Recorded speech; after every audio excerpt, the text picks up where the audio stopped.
I shoved another pressed shirt into my suitcase, checking my watch for the third time in 10 minutes. Third business trip this month, and I wasn't even bothered by it anymore. Chicago again. Meetings, networking, corporate bullshit, all preferable to another week at home with Megan. 8 years of marriage had turned from achievement into sentence. Each anniversary, another marker of time served rather than celebrated. "Don't forget to pack your blue tie," Megan said from the doorway, not looking up from her phone. "The one from your birthday, it makes you look presentable." Just presentable, not handsome. Not like when we first met and she'd say I looked irresistible in anything. I nodded without responding and tucked the tie between my shirts. The silence between us had grown so familiar that conversation felt foreign. "I'll be back Thursday," I said, zipping my suitcase. "Should be home around 7. Megan glanced up, her eyes distant. "I have drinks with Samantha that night. Don't wait up." Another night alone. I didn't argue. Arguments required energy, and our marriage had drained every reserve I had. The last time I tried to discuss our growing distance, Megan had accused me of being needy and insecure. The memory still stung like a fresh wound. As I drove to the airport, I recalled a time when Megan would kiss me goodbye at the door, would text me to wish me a safe flight, would ask me to bring her back something small. Now she barely acknowledged when I left. The transition had been so gradual that I couldn't pinpoint exactly when things had changed, like watching a sunset, the light disappearing in imperceptible increments until suddenly darkness surrounded me. Chicago greeted me with rain and wind, typical April weather that matched my mood. The conference was predictable. Handshakes, business cards, lukewarm coffee and paper cups. I gave my presentation on Tuesday, fielded questions about market projections, and made small talk at the reception afterward. The whole time, a heaviness sat in my chest, a persistent ache that neither alcohol nor professional accolades could dull. Wednesday night, Brad Thompson, my colleague, invited me for drinks at the hotel bar. I declined at first. I'd planned to go over my notes for tomorrow's closing remarks. The truth was, I dreaded returning to my empty hotel room, where the silence reminded me too much of home. "Come on, Ethan," he insisted. "One drink. You look like someone ran over your dog." I reluctantly agreed. One drink became 3 as I found myself unloading my troubles onto Brad, who listened with the patient ear of someone who'd been through divorce twice. The scotch burned pleasantly down my throat, loosening words I'd kept bottled for months. "You know what Megan said last month when I asked about our anniversary?" I swirled the ice in my whiskey. She said, "Do what you want, I don't care. 8 years together, and she doesn't care. Do you know how that feels? To realize you've become an afterthought to the person who once couldn't go a day without calling you?" Brad shook his head, his expression sympathetic but guarded. "Marriage isn't supposed to be a prison sentence, man. Have you tried counseling?" I laughed bitterly, the sound foreign even to my own ears. "She won't go.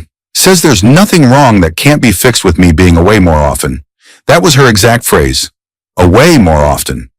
As if my presence in my own home is the problem. The bartender placed another drink in front of me, amber liquid catching the low light. Brad glanced at his watch. "Look, I gotta head up.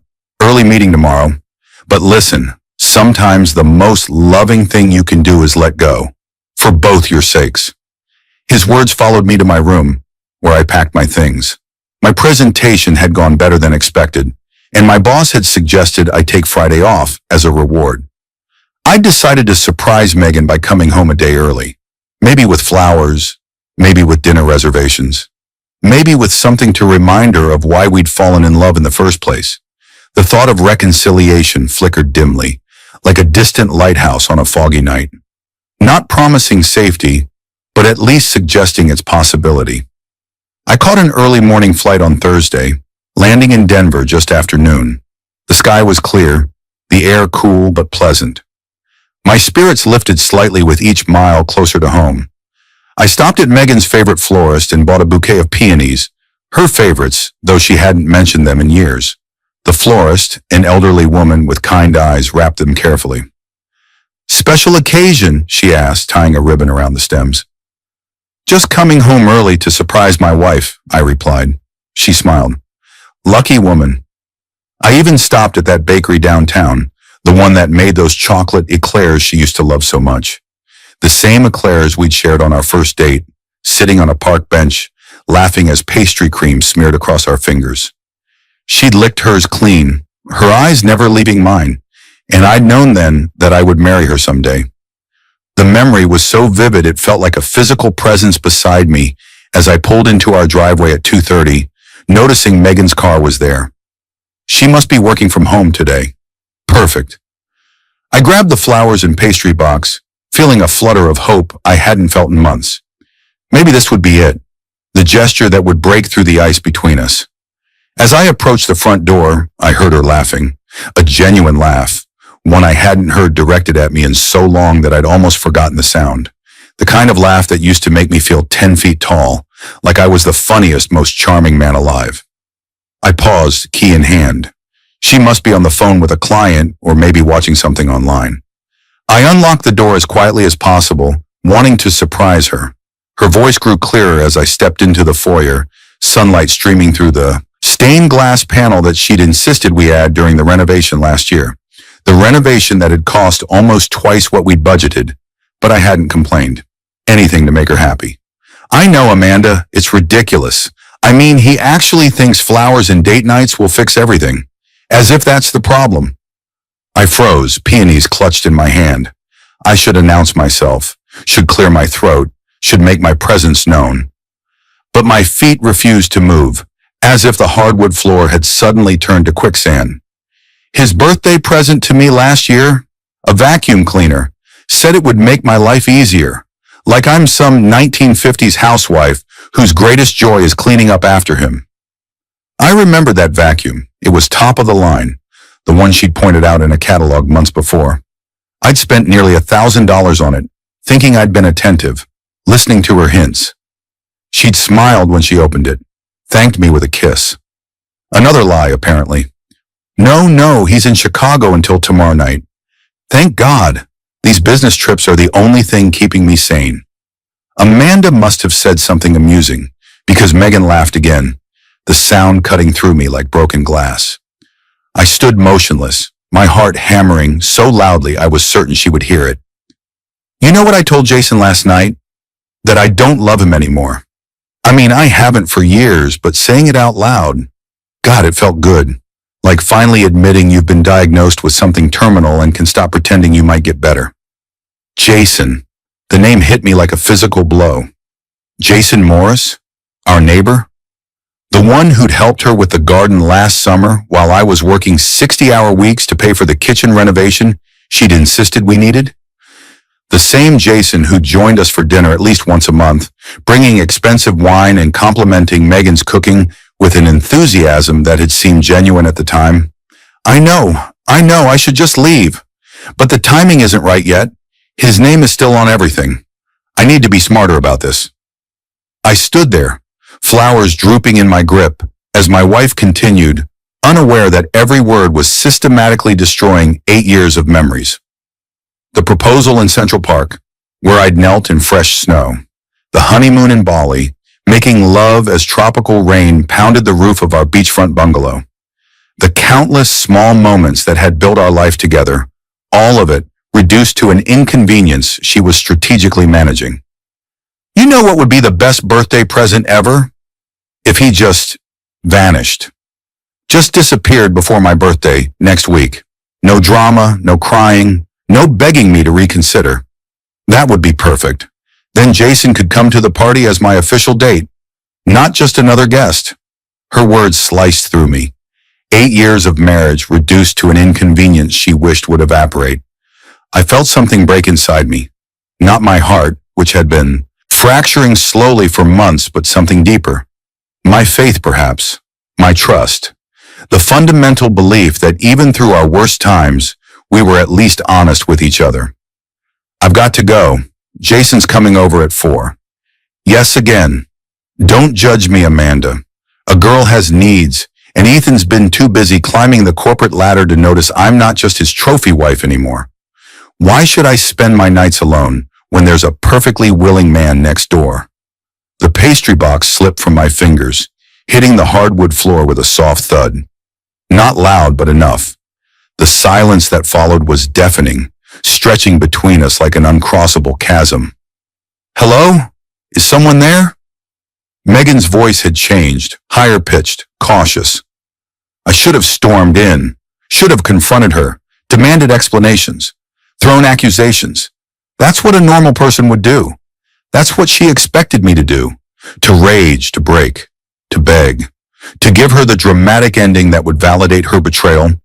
Instead, I quietly set the flowers on the entryway table, turned around and walked back outside, closing the door behind me as gently as I had opened it.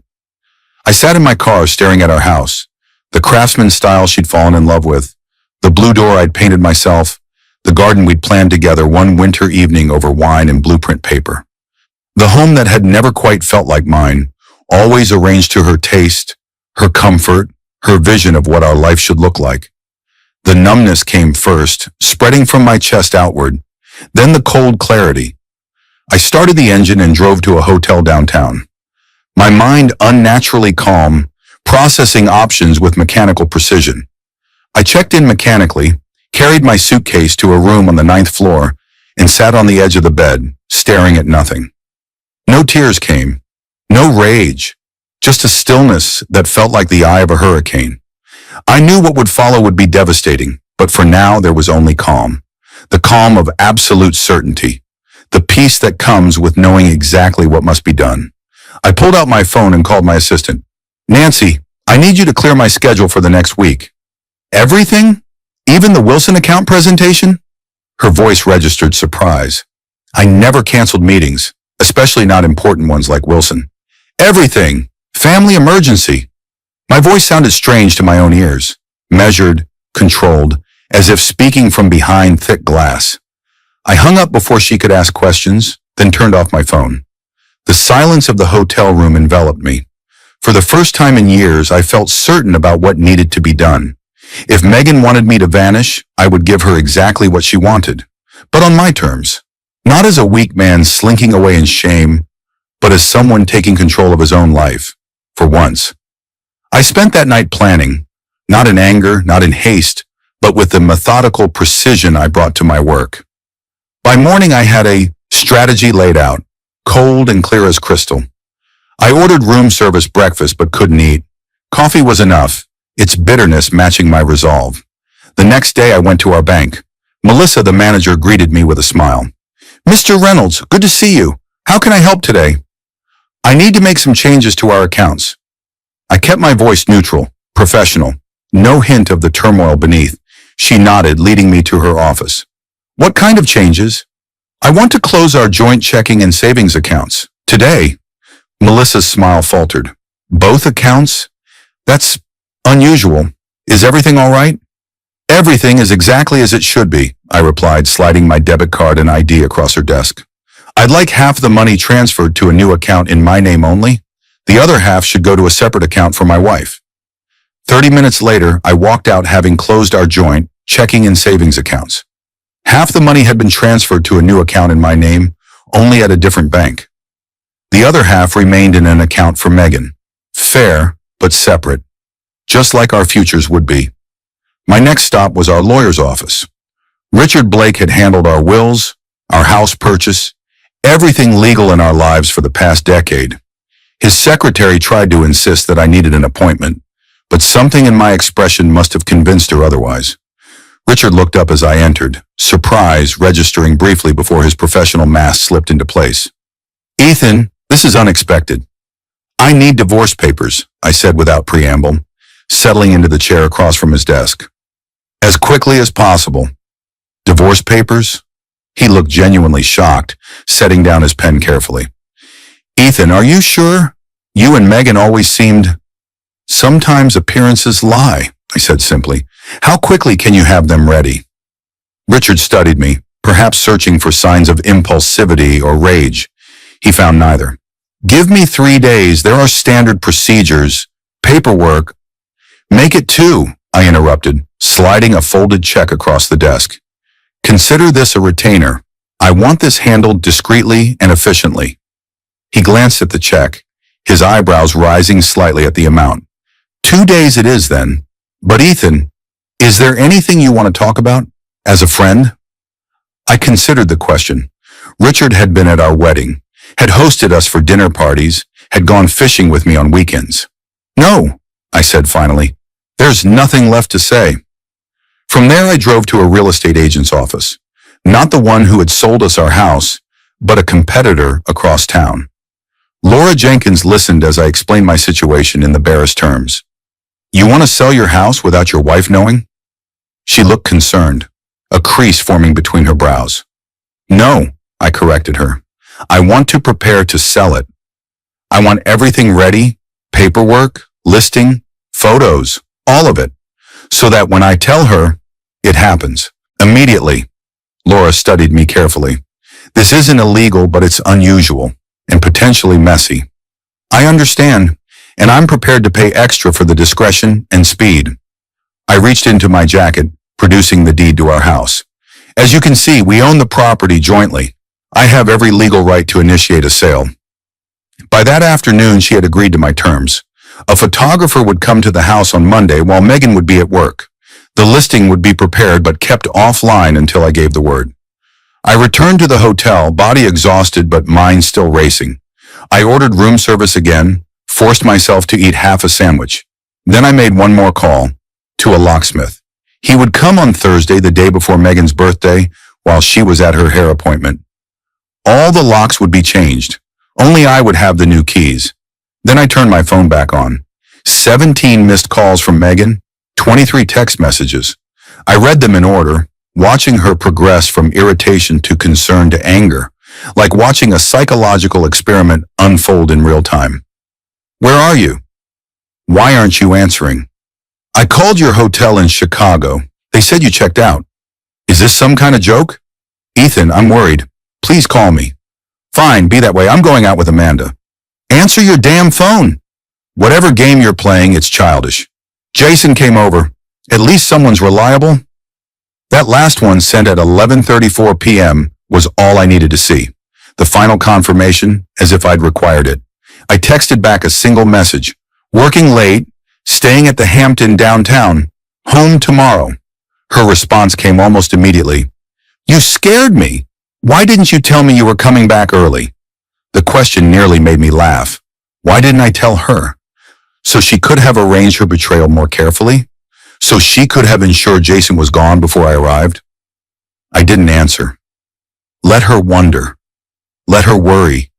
For once, I wouldn't be the one explaining myself. The next morning, I returned home as if nothing had happened. Megan was in the kitchen making coffee. She wore a silk robe I'd given her for Christmas, her hair loosely tied back. For a moment, just a moment, the familiar sight of her triggered a pang of longing for what we'd once had. There you are, she approached for a hug, which I accepted without returning. Why didn't you tell me you were back in town? Last-minute change of plans, I said, moving past her to pour my own coffee. Her perfume was different, new, something I hadn't bought her. How was your night? She hesitated just for a second. A micro-expression of calculation crossed her face before settling into casual innocence. Quiet. Just stayed home and watched a movie. The lie rolled off her tongue so easily that I almost admired the skill. Almost. I wondered how many other lies had preceded this one. How many times I'd accepted her words without question, trusting the woman who no longer deserved trust. That's nice. I sipped my coffee, watching her over the rim of the mug. By the way, I have to go out of town again next week. Again? Where to this time? She tried to sound disappointed, but there was a flicker of something else. Relief, perhaps. Anticipation. San Francisco, leaving Thursday, back the following Tuesday. The lie came surprisingly easily to me as well. Perhaps we'd both become different people, strangers wearing familiar faces. Her face lit up for a split second before she controlled it. That's too bad. You'll miss my birthday. I know, I said, setting my mug down. I'm sorry about that. Work emergency. I watched her closely, looking for any sign of recognition, any hint that she suspected I'd heard her wish for my absence. There was none. Well, I understand. Duty calls. She smiled, a genuine smile that twisted my stomach. I'll just celebrate with the girls. You should, I encouraged, matching her smile with one of my own. You deserve to have fun. For the next 5 days, I played the role of oblivious husband perfectly. I went to work, came home, made small talk about nothing important. If Megan noticed my emotional withdrawal, she didn't mention it. Probably relieved, I thought. One less thing to fake. On Monday evening, she mentioned her birthday party plans, perched on the edge of our sofa with her iPad, scrolling through something I couldn't see. Her excitement was palpable, like a child planning a Christmas list. I've reserved the private room at Bellingham's for Friday night. Around 30 people. Nothing too extravagant. Bellingham's was the most expensive restaurant in the city. 30 people would cost thousands. I nodded approvingly. Sounds wonderful. Put it on our joint card. She looked surprised at my easy agreement, but didn't question it. Why would she? The joint card that would be closed by Thursday afternoon. The thought should have brought satisfaction, but I felt only hollow determination. Tuesday, I packed a suitcase while she was at yoga class, not with clothes for San Francisco, but with everything I valued and couldn't replace. Photos from before Megan, my grandfather's watch, my college baseball championship ring, the first edition Hemingway my father had given me before he died. Small things, important things. Tangible pieces of my identity that existed independently of my marriage. I took the suitcase to my new apartment, a modern one-bedroom downtown that I'd leased on Monday. The rent was steep, but it had a doorman and required keycard access to the elevator. Security would be important in the coming weeks. I knew Megan well enough to anticipate her rage when she realized what I'd done. The apartment was sterile, impersonal, white walls, generic furniture that came with the lease. It reminded me of hotel rooms, of transient spaces. But it was mine. The first space in years that wasn't subject to Megan's approval. Wednesday, I emptied our safe deposit box at the bank. Megan had forgotten it existed years ago. Inside were stock certificates, the deed to the house, both our birth certificates and our marriage license. I sorted them methodically, placing hers in a manila envelope that I would leave for her, taking mine to be stored elsewhere. The marriage license I held longest, studying our signatures. We'd been so young, so certain. I remembered the slight tremor in Megan's hand as she signed, not from doubt, but from overwhelming happiness. At least that's what she'd told me. I wondered now if there had been doubts even then, buried beneath the white dress and champagne toasts.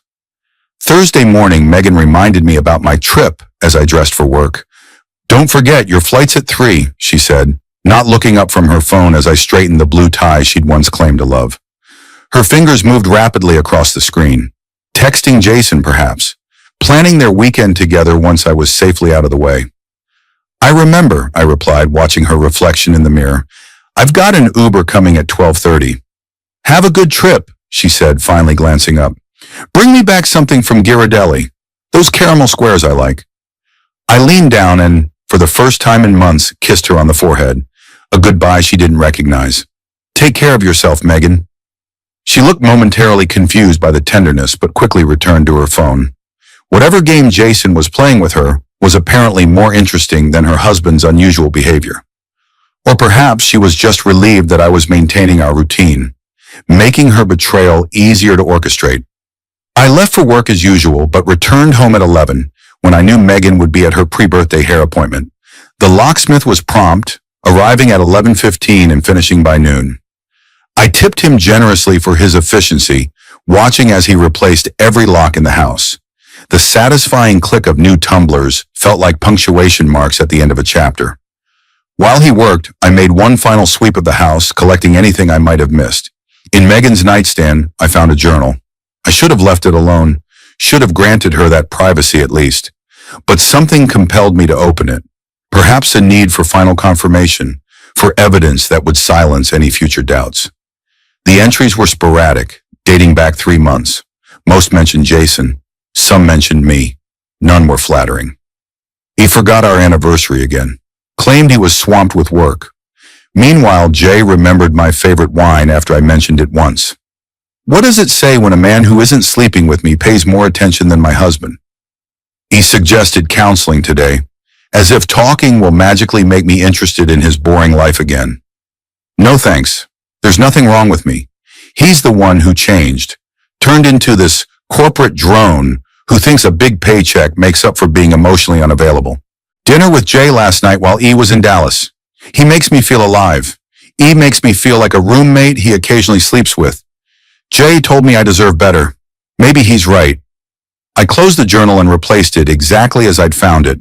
There was nothing in those pages I hadn't already guessed, but seeing it in her handwriting made it final somehow. Irrefutable. The last thread of doubt severed cleanly. Before leaving, I placed 3 things on the kitchen counter. An envelope containing the divorce papers Richard had prepared, a single key that would no longer work in any of our doors by tomorrow, and a birthday card. Inside the card, I'd written, "You wished for me to vanish before your birthday. Happy birthday, Megan.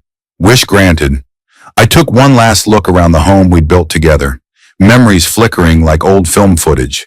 Megan painting the living room, smudges of sage green on her cheek. Both of us sprawled on the floor after moving in, too exhausted to make it to the bedroom. Morning coffee on the back deck, planning our future with optimistic certainty. I locked the door behind me with a key that would soon belong to someone else. The sound echoed with finality. My next stop was Bellingham's. The manager, Thomas, greeted me warmly, his hand extended in welcome. "Mr. Reynolds, we're all set for your wife's celebration tomorrow evening. The chef has prepared a special menu, and the cake has been ordered as specified. We're expecting quite a turnout." "Thank you, Thomas. Unfortunately, there's been a change of plans. The party needs to be canceled." His face fell, professional concern replacing genuine warmth. "Canceled? But sir, with less than 24 hours notice?" I pulled out my wallet and handed him my credit card. "I understand. Please charge whatever cancellation fees are necessary. And I'd appreciate it if you wouldn't mention this to my wife if she calls. Simply tell her the reservation was canceled by the cardholder." Thomas looked uncomfortable but nodded. "As you wish, sir. And the $5,000 deposit?" The amount should have shocked me. $5,000 for a birthday party. More than we'd spent on our honeymoon. "Refund it to the card on file." By 2 o'clock, I had checked into my downtown apartment permanently. By 3, I had blocked Megan's number on my phone. By 4, I had changed my email passwords and created automatic replies that would go only to her address. "This account has been closed. For urgent matters, please contact Richard Blake, attorney at law." At 5, I called my boss. "Jim, I need to talk to you about something personal." My voice remained steady, though the reality of what I was doing had begun to penetrate the protective numbness. I explained the situation in broad strokes, enough for him to understand why I needed to work remotely for a while and why my contact information would be changing. "Jesus, Ethan, I had no idea things were that bad." Jim's voice carried genuine concern. We'd worked together for 6 years, had become something close to friends. Neither did I until recently. The understatement of my life condensed into 5 words. "Take whatever time you need, and if you need anything..." He trailed off, perhaps realizing the inadequacy of any offer he could make. "Thanks, Jim. I appreciate it." At 6, I ordered takeout from a Thai restaurant I'd never visited with Megan and ate it standing at my new kitchen counter. The food was good, but I barely tasted it. The numbness had returned, stronger now that everything was in motion. There was no turning back, no room for second thoughts.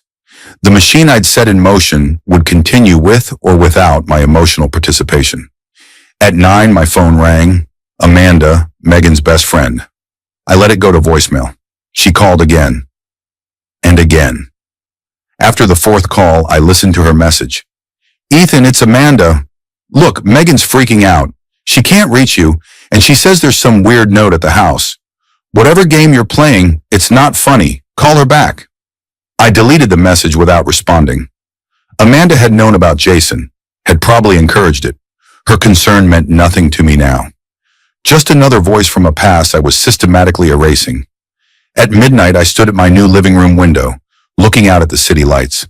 Somewhere out there, Megan was realizing that this wasn't a game, wasn't a negotiation tactic, wasn't something that could be fixed with tears or promises or even threats. This was an ending, clean and complete, the granting of her own wish, delivered with a precision she had never expected. I slept surprisingly well that night. The bed was unfamiliar, the room strange, but I felt lighter somehow, as if setting down a burden I hadn't fully acknowledged carrying. Megan's birthday dawned clear and warm. I imagined her waking up, perhaps concerned about my silence, but still looking forward to her evening of celebration. Still expecting the world to bend to her wishes as it always had. Still unaware that her casual cruelty had finally triggered consequences. I spent the morning setting up my new apartment, arranging the few belongings I'd brought into some semblance of a home. At noon, I received a text from a number I didn't recognize. "Ethan, it's Megan. What the hell is going on? The locks are changed, my card was declined, and Bellingham says the party is canceled. Call me right now." She'd borrowed someone's phone to reach me. Clever, but not clever enough. I blocked that number too. Another door closed, another bridge burned. At 2, Richard called. "Ethan, I've heard from Megan. She's upset." "I imagine she is." I kept my voice neutral, giving nothing away. "She's threatening to contest everything. Says you've stolen from her, locked her out illegally. She showed up at my office practically hysterical." "Did you explain the divorce papers to her?" "I tried. She wasn't in a state to listen. She mentioned something about her birthday party being canceled." "Yes, I took care of that yesterday." Richard sighed, the sound heavy with concern. "Look, Ethan, I understand you're hurt, but there are cleaner ways to do this, less destructive ways." "I'm not interested in clean, Richard. I'm interested in fair. She's getting exactly what she asked for." The words came out harder than I intended, the first crack in my carefully maintained composure. "And what's that?" "My absence, permanently." By 6 that evening, I received an email from Laura, the real estate agent. Megan had shown up at her office, demanding to know why there were professional photos of her house online when she hadn't authorized them. Laura had explained as instructed that I had full legal right to list the property as a co-owner. Megan had left in tears, threatening lawsuits that would never materialize because everything I'd done was perfectly legal, meticulously planned. The house had already received 3 inquiries. I should have felt something then, satisfaction, perhaps, or justice. But there was only hollow acknowledgement that the plan was working exactly as designed. The mechanical precision that had guided my actions left no room for emotional gratification. This wasn't about winning, it was about survival. At 8, I poured myself a scotch and wondered if Megan was sitting alone in the house we'd shared, or if she'd called Jason for comfort, probably the latter. She'd never been good at being alone. The thought of them together should have provoked jealousy, but I felt nothing. The man I'd once been, the one who would have fought for her, begged for another chance, seemed like a stranger now. A naive fool who had loved the idea of Megan more than the reality. I opened my laptop and checked my email one more time before bed. There was a message from Megan sent to my work address, which I hadn't thought to change yet. Subject: please. Ethan, I don't know what you think you heard or what you think is happening, but this is insane. You can't just disappear, cancel my party, freeze our accounts, and put our house up for sale. Whatever you're angry about, we can talk about it. Just call me. Please, this isn't like you. You're scaring me. I closed the laptop without responding. Tomorrow would be time enough to change that email address too. Her sudden concern for my character, her claim that my actions were not like me, struck me as the ultimate hypocrisy.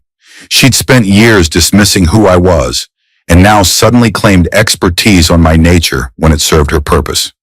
Saturday morning, I went for a run along the river path near my new apartment.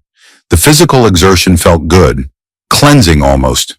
The rhythmic pounding of my feet against pavement, the burn in my lungs, the sweat trickling down my back.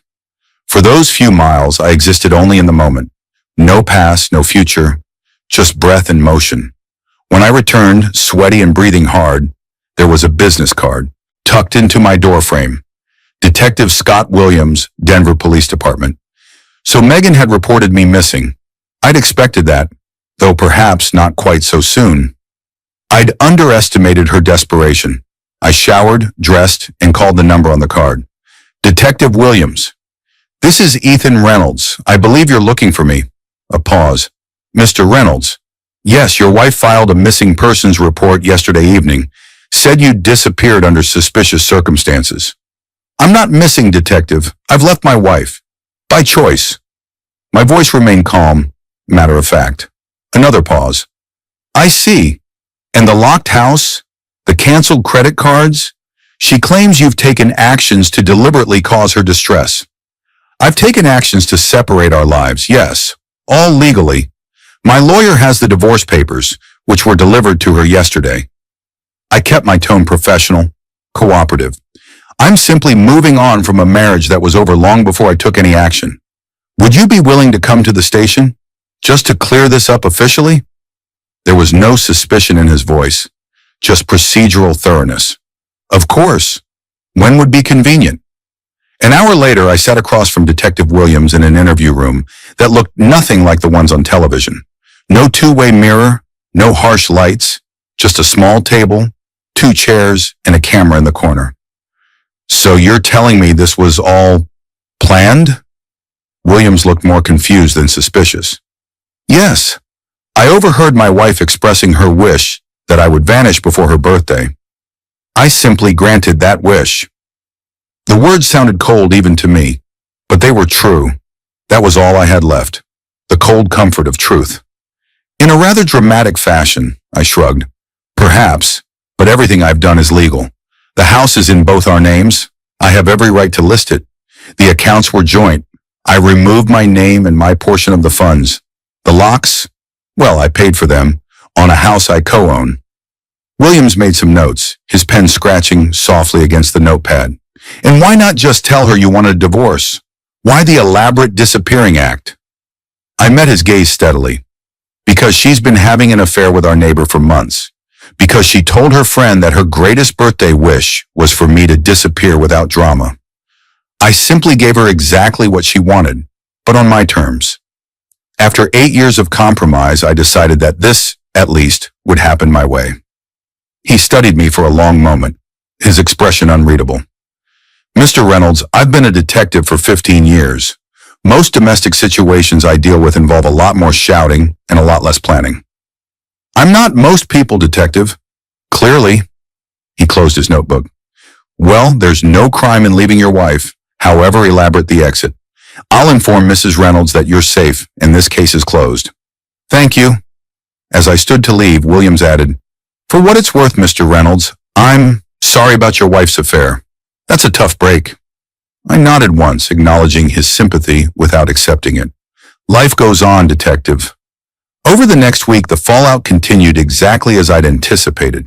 Megan called everyone we knew, painting me as mentally unstable, possibly dangerous. Former friends called to check on me, their concern thinly veiling curiosity. I answered none of them. She tried to contest the divorce papers, only to be informed by Richard that our prenuptial agreement was ironclad. She attempted to access our joint accounts, only to discover they no longer existed, the foundations of her life crumbling with each new revelation. She showed up at my office, causing a scene in the lobby until security escorted her out. She sent friends to my apartment building, only to be turned away by the impassive doorman. She even called my parents, who listened politely before informing her that they'd always known she wasn't right for me. My mother later told me Megan had actually cried. Actual tears. The performance of a lifetime. Through it all, I maintained my silence. No explanations, no arguments, no bitter recriminations. Just the steady, relentless dismantling of our shared life. Each day brought new problems for Megan, new obstacles she couldn't overcome.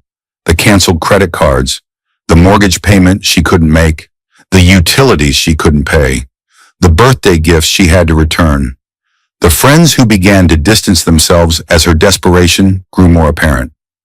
2 weeks after her birthday, an offer came in on the house, well above asking price.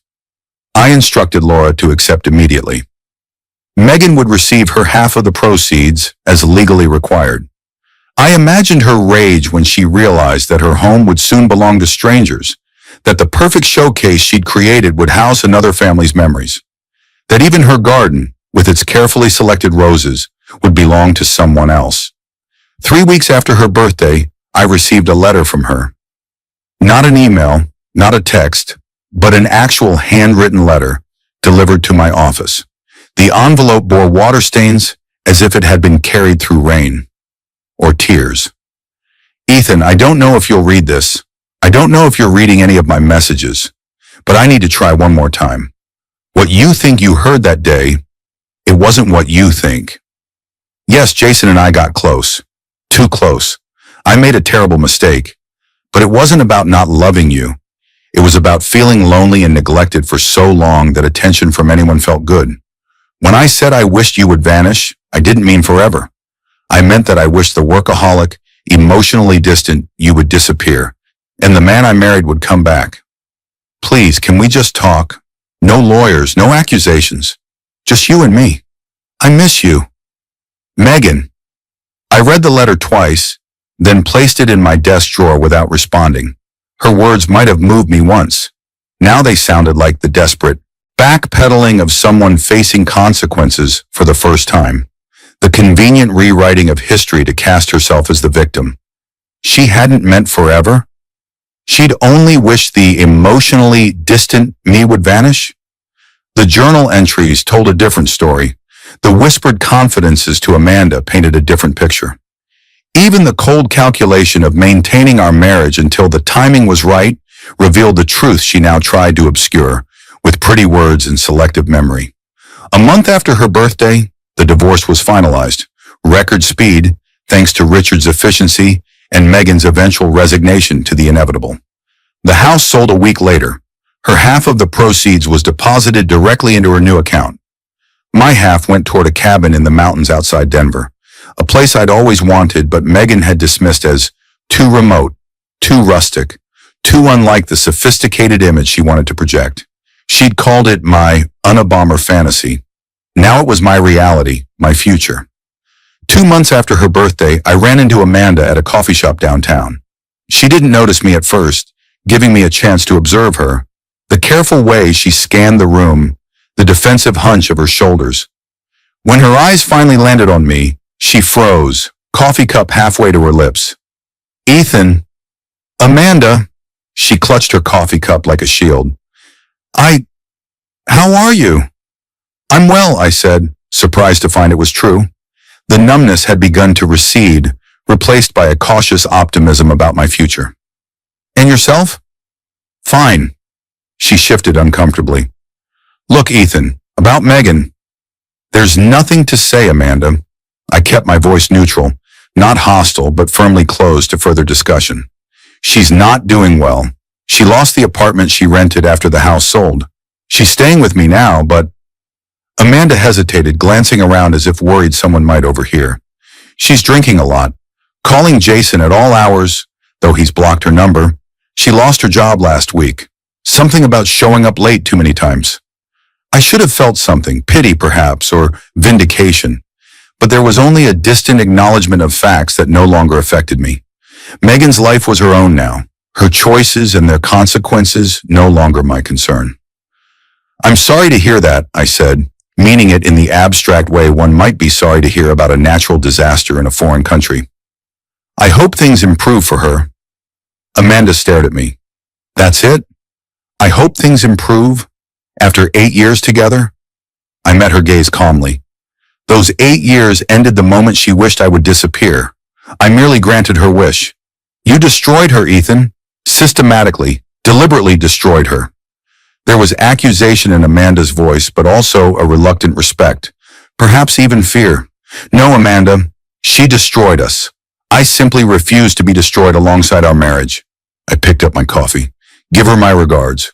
3 months after her birthday, I received one final email from Megan, forwarded from my old work address to my new one. I get it now. You're never coming back. You're never even going to talk to me again. I've lost everything. You, the house, my job, my friends, even my self-respect. Jason is engaged to someone else already. Did you know that? Of course you didn't. Why would you care? I used to think you were weak, Ethan. Too conflict avoidant, too willing to compromise, too desperate to please me. I was wrong. You're the strongest person I've ever known, and the coldest. Congratulations. You've won. I'm the one who's destroyed, just like you wanted. My therapist says I'm experiencing the consequences of my actions, that I'm finally facing the damage I've caused. She says I need to accept responsibility. Easy for her to say. She isn't the one who wakes up alone every morning, who jumps every time the phone rings hoping it might be you. I hope it was worth it. I read the message once, then deleted it without responding. There was nothing left to say, no victory to claim, just the quiet certainty that I had reclaimed my life on my own terms. Her attempts to cast me as cruel, as deliberately destructive, were just another way to avoid responsibility. I hadn't set out to destroy Megan. I'd set out to save myself. That her world collapsed in the process was an inevitable consequence of the fiction she'd been living. 4 months after her birthday, I moved into my mountain cabin permanently. The solitude suited me. The corporate job was behind me now. I had enough savings to take my time finding something new, something that would allow me to work remotely on my own schedule. For the first time in years, I was living according to my own desires, not compromising to meet someone else's expectations. I hiked during the day, read by the fireplace at night. Sometimes I thought about Megan, about the life we'd planned together, about the moment everything changed. But those thoughts came less frequently, with less intensity. She was becoming a story I had lived through rather than a wound I carried. 6 months after her birthday, I met someone, Sarah, a wildlife biologist who lived in the next town over. We talked about books and mountains and the stars. She didn't ask about my past, and I offered only the broadest outlines. There would be time for details later, if later came. What mattered was that when she smiled, it reached her eyes. When she spoke, she looked at me, not her phone. Small things, important things. A year after Megan's birthday, I received a package in the mail. No return address, but I recognized the handwriting instantly. Inside was a small wooden box, my grandfather's pocket watch, which I'd somehow overlooked when packing. The silver case was tarnished, but the mechanism still ticked steadily, measuring time in the same reliable way it had for generations. With it was a note, just 3 lines long. This belongs with you. Some things shouldn't be. Lost, even in endings. Goodbye, Ethan. I held the watch, feeling its familiar weight. Then I placed it on the mantel of my cabin and stepped out onto the porch. The mountains rose around me, solid and unchanging. The air was clean and cold. Somewhere out there, Megan was living her life as I was living mine. Separate paths never to cross again. In the silence of the gathering dusk, I finally felt the last pieces of anger and hurt release their hold on me. Not forgiveness exactly, just freedom.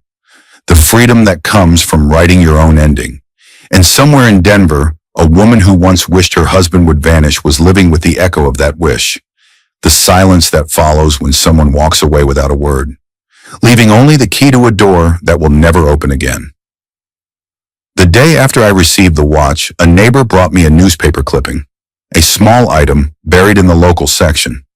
Megan Reynolds, 35, had been found unconscious in her apartment after an apparent overdose. She was in critical condition at Denver General. The article mentioned no family contacts, no one waiting anxiously in hospital corridors, no one holding vigil at her bedside, just medical staff performing their duties for a woman whose name on their charts meant nothing beyond the treatments required. I folded the clipping carefully and placed it in a drawer. Then I continued with my day, chopping wood for the coming winter, letting physical labor crowd out thoughts that could lead nowhere productive. The sun set behind the mountains, painting the sky in colors Megan would have appreciated. That night, as snow began to fall, I thought about patterns, how they form, how they persist, how difficult they are to break. Megan had created a pattern of betrayal, of casual cruelty masked as honesty. I had created a pattern of silent endurance, of compromise mistaken for weakness. We had both mistaken our patterns for personalities, our habits for character. In the end, only one of us had managed to break free. Only one of us had found the courage to walk away from the familiar into the unknown. Only one of us had survived. And as the snow continued to fall, blanketing the world in pristine white, I realized that there was no satisfaction in Megan's destruction, no triumph in her suffering, only the quiet acknowledgement that some wishes, once granted, cannot be taken back. Some words once spoken change the course of lives forever. Some endings once written cannot be revised. The watch on my mantle continued to tick, marking the moments of a life reclaimed. Outside, the snow erased footprints, covering the past with silent persistence. And somewhere in a hospital room, Megan faced the consequences of a wish carelessly made, a life carelessly lived, and the silence that follows when someone finally walks away.